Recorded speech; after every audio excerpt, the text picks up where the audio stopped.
Sir ನಮಸ್ಕಾರ sir. ನಮಸ್ಕಾರ ಹೇಳಿ. ಸರ್ ನಿಮ್ಮ ಹೆಸರು ಸರ್? ಕಲಿಮುಲ್ಲಾ ಅಂತ. ಸರ್ ಈಗ ನಮಗೆ ಒಳ್ಳೊಳ್ಳೆ ಗಾಡಿ ಬೇಕು ಸರ್. ಯಾವ ಮಾಡಲ್ ಗಾಡಿ ಇದೆ, ಅದಾದ್ಮೇಲೆ ಎಷ್ಟು ಕಾಸ್ಟ್ ಆಗುತ್ತೆ ನಿಮ್ಗೆ ತಿಳಿಸ್ಕೊಡಿ ಸರ್. ಎಲ್ಲ ಮಾಡಲ್ ಇದೆ ಸರ್. ಓಕೆ ಸರ್, ಬನ್ನಿ ಸರ್. ಇವೆಲ್ಲ ನಿಮ್ದೆ ಸರ್? ಇವೆಲ್ಲ ಹೌದೌದು ಎಲ್ಲ. ಬನ್ನಿ ಸರ್, ಹೇಳಿ ಸರ್. ಇದು ಎಷ್ಟಾಗುತ್ತೆ ಸರ್? ಇದು 17 ಮಾಡಲು, 2017 ಮಾಡಲ್. ಓಕೆ, 17 ಮಾಡಲು. ಹಾ, 7,68. 68,000 ಹೇಳ್ತಾ ಇದ್ದಾರೆ. ಓಕೆ, ಒಂದು 65 ಒಳಗಡೆ ಆಗುತ್ತೆ. ಆಗುತ್ತೆ. Okay sir. ನೆಕ್ಸ್ಟ್ ಬುಲೆಟ್ ಇದೆ ಸರ್. ಅದು 18 ಮಾಡಲ್, ಅದು 2018 ಮಾಡಲ್. ಹೌದು. Okay sir. ಅದು 185 ಹೇಳ್ತಾರೆ, 165 70 ಒಳಗಡೆ ಆಗುತ್ತೆ. 165 70 ಒಳಗೆ ಆಗುತ್ತೆ. ಹೌದು. Okay sir. ಕಂಡೀಷನ್ ಎಲ್ಲ ಹೆಂಗಿದೆ ಸರ್? ಅದು ಕಂಡೀಷನ್ ಎಲ್ಲ ಚೆನ್ನಾಗಿದೆ. Okay sir. First owner sir? Single hand. Okay sir. Next sir, ಇದು ಡಿಯೋ 16 ಮಾಡಲ್. ಅದು ಓಕೆ ಸರ್. 55 ಹೇಳ್ತಾವ್ರೆ. 55 ಸರ್? ಹಾ. Okay sir. 50. ಓಕೆ, ಹೆಚ್ಚು ಕಡಿಮೆ. ಮಾಡಲ್ ಯಾವುದು ಸರ್ ಇದು? 16. 2016 ಮಾಡಲ್. 16. Okay sir. ಸರ್ ಇದು 20 ಮಾಡಲು. 20 ಮಾಡಲ್. ಹಾ. 2020 ಮಾಡಲ್. ಪಲ್ಸರ್ 150 ಅಲ್ವಾ? 150. ಎಷ್ಟಾಗ್ಬೋದು ಸರ್ ಇದು? ಇದು 98 ಹೇಳ್ತಾರ. 98 98 ಹೇಳ್ತಿದ್ದಾರೆ. ಒಂದು 90 ಒಳಗಡೆ. 90 ಒಳಗಡೆ ಆಗತ್ತೆ. ಹೌದು. Okay sir. Next sir? Next ಇದು 20 ಮಾಡಲ್. ಅದು 2000 ಇದು ಸೇಮ್ 20 ಮಾಡಲ್. 2020 ಮಾಡಲ್. ಓಕೆ. 130 ಹೇಳ್ತಾರ. 130 ಹೇಳ್ತಾ ಇದ್ದಾರೆ. 120 ಹೆಚ್ಚು ಕಡಿಮೆ 120 ಆಗುತ್ತೆ. Okay sir. ನೆಕ್ಸ್ಟ್ ಇಲ್ಲಿ ಅವೆಂಜರ್ ಇದೆ ಸರ್. 16. 2016 ಮಾಡಲ್. ಹಾ. ಓಕೆ. 65. 65,000ನಾ? ಹಾ. 2016 ಮಾಡಲು 65,000 ಹೇಳ್ತಿದ್ದಾರೆ. 60 ಒಳಗಡೆ ಆಗ್ಬೋದು. 60 ಹೆಚ್ಚು ಕಡಿಮೆ 60 ಒಳಗೂ ಆಗ್ಬೋದಾ? Okay okay okay. ಸೊ ಇವೆಲ್ಲ ಗಾಡಿ ಟೈರ್ ಕಂಡೀಷನ್ ಎಲ್ಲ, ಆಮೇಲೆ ಇಂಜಿನ್ ಕಂಡೀಷನ್ ಎಲ್ಲ ಪಕ್ಕ ಇದೆ. ಪಕ್ಕ ಇದೆ, ಯಾವುದೋ ಇದೇನಿಲ್ಲ. Okay sir. ಮಫಾಡ್ ಇದೆ ಸರ್ ನೋಡಿ. ಓಕೆ. ಸೊ ಇದು ಯಾವುದು ಸರ್? ಅದು 20 ಮಾಡಲ್. ಅದು ಸೊ ಇದು ಸೇಮ್ 2020 ಮಾಡಲ್. ಹಾ. Okay sir. ಎಷ್ಟಾಗ್ಬೋದು ಸರ್ ಇದು? ಇದು 72 ಹೇಳ್ತಾರ. 72. 65. ಓಕೆ. ಎಷ್ಟು ಕಿಲೋಮೀಟರ್ ಓಡಿದೆ ಸರ್ ಇದು ಹೆಚ್ಚು ಕಡಿಮೆ? ಒಂದು 8,000 ನೋಡಿದೆ. 8,000 ಅಷ್ಟೇನಾ? ಓಕೆ. ಹಾಂ ಹಾಂ ಹಾಂ ಹಾಂ. Okay sir. Next sir? ಅದು 19 ಮಾಡಲ್. ಅದು 2019 ಮಾಡಲ್. ಹಾ. Okay sir. ಅದು 70 ಹೇಳ್ತಾರ, ಒಂದು 65 ಒಳಗಡೆ ಆಗುತ್ತೆ. 70,000 ಹೇಳ್ತಾ ಇದ್ದಾರೆ. Okay. YouTube. Okay. YouTube sir ಇದು ಸರ್? ಅದು 19 ಮಾಡಲ್. ಅದು 2019 ಮಾಡಲ್ಲ. ಇದು ಸ್ವಲ್ಪ ಔಟ್ಲಿಕ್ ಸ್ವಲ್ಪ ಚೆನ್ನಾಗಿದೆ ಸರ್ ಇದು. ಹಾ. ಎಷ್ಟಾಗ್ಬೋದು ಸರ್ ಇದು? ಇದು 78 ಹೇಳ್ತಾರ. 78. ಹಾ. 78,000 78 ಹೇಳ್ತಾ ಇದ್ದಾರೆ. ಹೆಚ್ಚು ಕಡಿಮೆ ಆಗುತ್ತೆ. ಅದು 70 ಪ್ಲಸ್. ಓಕೆ. 70 ಪ್ಲಸ್. ಓಕೆ, ಅಷ್ಟೆಲ್ಲ ಕಡಿಮೆ ಆಗುತ್ತೆ, ಪರವಾಗಿಲ್ಲ. ಅವರು ಒಳ್ಳೆ ಚೆನ್ನಾಗಿದೆ ಗಾಡಿ, ಮಾತ್ರ ಸಖತ್ತಾಗಿದೆ. ಡಿಯೋ ಗಾಡಿ. 5G 6 ಸರ್ ಇದು? 5G ಅಲ್ಲ? 5G. ಓಕೆ. Next sir?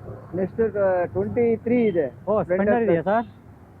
ಯಾವ ಸರ್ ಇದು ಮಾಡಲ್ಲ? 23. ಓ, 23 ಮಾಡಲ್ಲ. 2023. ಓಕೆ, ಒಂದು ವರ್ಷ ಗಾಡಿ ಅಷ್ಟೇ ಸರ್. ಎಷ್ಟಾಗ್ಬೋದು ಸರ್ ಇದು? ಇದು 85 ಹೇಳ್ತಾರ. 85,000 ಒಂದು ವರ್ಷದ ಗಾಡಿ ಅಷ್ಟೇ. ಹೌದು. ಎಷ್ಟು ಕಿಲೋಮೀಟರ್ ಅಪ್ಪ? ಹೆಚ್ಚು ಕಡಿಮೆ 8,000 ಕಿಲೋಮೀಟರ್ ಓಡಿ ಸರ್. 8,600 ಓಡಿದೆ ಅಷ್ಟೇ. ಓಕೆ. ಎಷ್ಟು ಸರ್ ಫೈನಲ್ ಇದು? ಇದು 80. 80,000 ಹೇಳ್ತಾ ಇದ್ದಾರೆ. Okay sir. ಒಳಗಡೆ ಇದೆ ಸರ್ ಇನ್ನೂ ಗಾಡಿ? ಇದೆ. Okay sir. ಇದು ಯಾವುದು ಸರ್ ಇದು? ಅದು 21. 2021 ಮಾಡಲು Honda Shine SP 125cc. Okay sir. ಎಷ್ಟಾಗ್ಬೋದು ಸರ್ ಇದು? ಇದು 85 ಹೇಳ್ತಾರ. 85,000. ಒಂದು 80 ಒಳಗಡೆ ಆಗುತ್ತೆ. 80 ಒಳಗಡೆ ಆಗ್ಬೋದು. 85 80 ಒಳಗಡೆ ಆಗ್ಬೋದು. Okay sir. ನೆಕ್ಸ್ಟ್ ಸರ್ ಇದು ಅದು 21. ಯಾವ ಇದು ಕಂಪ್ನಿಯ? CT 110X. Okay sir. ಎಷ್ಟಾಗ್ಬೋದು ಸರ್ ಇದು? ಅದು 68 ಹೇಳ್ತಾರ.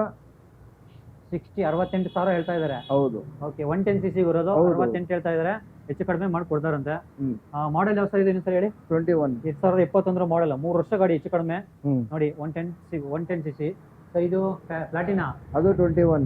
ಇದು 2021 ಮಾಡಲ್ ನೋಡಿ. ಇನ್ನು ಕಂಡೀಷನ್ ಸಖತ್ತಾಗಿದೆ ಅಂತ ಅನ್ಸುತ್ತೆ ಗುರು. ನೋಡಕ್ಕೆ ಔಟ್ಲುಕ್ ಸಖತ್ತಾಗಿದೆ. ಬ್ರೇಕ್ ಕಂಡೀಷನ್ ಎಷ್ಟು ಸಾವಿರ ಅಂದ್ರೆ 9,700 ಕಿಲೋಮೀಟರ್ ಅಷ್ಟೇ ಓಡಿರೋದು. ಮಾಡಲ್ ಯಾವ ಸರ್ ಇದು? 21 ಅಲ್ಲ? 21. ಎಷ್ಟಾಗ್ಬೋದು ಸರ್ ಇದು? ಇದು ಸೇಮ್ 68. ಇದು 68,000 ಹೇಳ್ತಿದ್ದಾರೆ ಗುರು. 68,000. ಪಾಸಿಂಗ್ 41 ಅಂತ ಇದೆ. Okay. Next TVS city. Star city. Okay. TVS star city sir. ಎಷ್ಟಾಗ್ಬೋದು ಸರ್ ಇದು? ಅದು 22 ಮಾಡಲ್. ಅದು 2022 ಮಾಡಲ್. ಎರಡು ವರ್ಷ ಗಾಡಿ. 75,000 ಹೇಳ್ತಾ ಇದಾರಂತೆ. ಓಕೆ. ನೋಡುವರು 75,000 ಹೇಳ್ತಾ ಇದ್ದಾರೆ. ಹೆಚ್ಚು ಕಡಿಮೆ ಆಗುತ್ತೆ ನಿಮಗೆ. 2 ವರ್ಷದ ಗಾಡಿ. TVS star. Okay. Next hero HF deluxe. ಅದು 21. ಸೊ ಹಳ್ಳಿ ಕಡೆ ಎಲ್ಲ ತುಂಬಾ ಹೆಲ್ಪ್ ಆಗುತ್ತೆ ಗುರು ಈ ಗಾಡಿ. ಬೆಂಗಳೂರು ಪಾಸಿಂಗ್ ಇದೆ ಸರ್. ಮಾಡಲ್ ಯಾವ ಸರ್ ಇದು? ಅದು 21. 2021 ಮಾಡಲ್. ಎಷ್ಟಾಗ್ಬೋದು ಸರ್ ಇದು? 68. 60? 68. 65,000 ಹೇಳ್ತಾ ಇದ್ರೆ 68. 68 ಹೇಳ್ತಾ ಇದ್ರೆ ಸಾರಿ 68 ಅಂತೆ, ಹೆಚ್ಚು ಕಡಿಮೆ ಆಗ್ಬೋದು ಗುರುದು. ಓಕೆ, ನೆಕ್ಸ್ಟ್ ಡಿಸ್ಕವರ್ ಇದೆ ಇಲ್ಲೊಂದು ಅದು 19 ಮಾಡಲು. 2019 ಮಾಡೆಲ್. ಓಕೆ ಹಾಂ ಸರ್, ಎಷ್ಟಾಗ್ಬೋದು ಸರ್ ಇದು? ಅದು 55. 55,000 ಹೇಳ್ತಾರೆ ಡಿಸ್ಕವರ್ ಗುರು. ಒಳ್ಳೆ ಮೈಲೇಜ್ ಇರುತ್ತೆ. ಮೈಲೇಜ್ ಎಲ್ಲ ಎಷ್ಟು ಕೊಡ್ಬೋದು ಸರ್ ಇದು ಡಿಸ್ಕವರ್? ಬರೋದು ಒಂದು 55 to 60 ಒಳಗಡೆ. 55 to 60 ಒಳಗಡೆ. ಓಕೆ, ಒಳ್ಳೆ ಮೈಲೇಜ್ ಕೊಡುವಂತ ಡಿಸ್ಕವರ್ ಗಾಡಿ ಇದೆ. ಫೈನಲ್ ಎಷ್ಟಾಗುತ್ತೆ ಸರ್ ಇದು? ಒಂದು 50 50,000ಕ್ಕೆಲ್ಲ ಒಳ್ಳೆ ಗಾಡಿ ಸಿಗುತ್ತೆ ನಿಮ್ಗೆ. ಸೊ ಅಡ್ರೆಸ್ ಎಲ್ಲ ಹೇಳ್ತೀನಿ ಸರ್. ನಮ್ಗೀಗ EMI ಆಪ್ಷನ್ ಏನಾದ್ರು ಬೇಕು ಅಂದ್ರೆ ಹೆಂಗ್ ಸರ್? ಈಗ EMI ಮಾಡಿಸ್ಕೊಡ್ತೀವಿ. ಮಾಡ್ಕೊಡ್ತೀರಾ? ಡೌನ್ ಪೇಮೆಂಟ್ ಅಂದ್ರೆ ಕಡಿಮೆ, ಫುಲ್ ಕಟ್ಟಕ್ಕಾಗಲ್ಲ. ಎಷ್ಟು ಕಟ್ಬೋದು ಸರ್ ಮ್ಯಾಕ್ಸಿಮಮ್ ಕಡಿಮೆ ಅಂದ್ರೆ? 15 to 20. 15 ಶುರು ಆಗುತ್ತೆ. 15-20,000 ರೂಪಾಯಿ. ಒಂದು 15-20,000 ರೂಪಾಯಿ ಕೊಟ್ಟರೆ ನಮ್ಗೆ EMI ಆಪ್ಷನ್ ಸಿಗುತ್ತೆ. ಹೌದು. ಓಕೆ, ಆಮೇಲೆ ಈಗ ನಮಗೆ ಡಾಕ್ಯುಮೆಂಟೇಶನ್ ಸರ್ ಎಷ್ಟು ದಿನದಲ್ಲಿ ನಮಗೆ ಟ್ರಾನ್ಸ್ಫರ್ ಆಗುತ್ತೆ? ಟ್ರಾನ್ಸ್ಫರ್ ಕ್ಯಾಶಿಗಾದ್ರೆ ಒಂದು 15 to 20 days. ನೀವು ಫುಲ್ ಕ್ಯಾಶ್ ಕೊಡ್ತೀನಿ ಅಂದ್ರೆ ಒಂದು 15-20 ದಿವಸ ಆಗುತ್ತೆ. EMI ಮಾಡ್ಕೊಂತೀವಿ ಅಂದ್ರೆ? EMI ಅಂದ್ರೆ ಒಂದು 3 EMI ಆದ್ಮೇಲೆ ನಿಮ್ಮ ಹೆಸರಿಗೆ ಆಗಿರುತ್ತೆ. ನಮ್ಮ ಹೆಸರಿಗೆ ಆಗುತ್ತೆ. ಓಕೆ, EMI ಫುಲ್ ಒಂದು 3 EMI ಆದ ತಕ್ಷಣ ನಮ್ಮ ಹೆಸರಿಗೆ ಟ್ರಾನ್ಸ್ಫರ್ ಮಾಡ್ಕೊಡ್ತಾರೆ. ಈ ಡಾಕ್ಯುಮೆಂಟೇಶನ್ ಯಾವುದೇ ಒಂದು ಹೆಚ್ಚು ಕಡಿಮೆ ವೇರಿಯೇಷನ್ ಏನಿಲ್ಲ ಸರ್, ಪಕ್ಕ ಇರುತ್ತಲ್ವಾ? ಸರ್ ಅಡ್ರೆಸ್ ಹೇಳ್ಬಿಡ್ತಾರಾ ಸರ್ ನಿಮ್ಮ ಶಾಪ್ದು? Vijayanagar pipeline road. Okay, Bengaluru 40. Bengaluru 40, Vijayanagar pipeline road, Bengaluru 40. ನಿಮ್ಮ ನಂಬರ್ ನಾವು ಒಂದು ವಿಡಿಯೋದಲ್ಲಿ ಹಾಕಿದ್ದೀನಿ ಸರ್, ಬಂದು ಕಾಂಟ್ಯಾಕ್ಟ್ ಮಾಡ್ಬೋದು ನೀವೆಲ್ಲ. ಒಳ್ಳೆ ಗಾಡಿ, ಒಳ್ಳೆ ಸಗದಾಗಿದ್ದಾವೆ ಗಾಡಿ, ಬಂದು ಒಂದ್ಸರಿ ವಿಸಿಟ್ ಮಾಡಿ. Okay sir, thank you sir, thank you. Okay.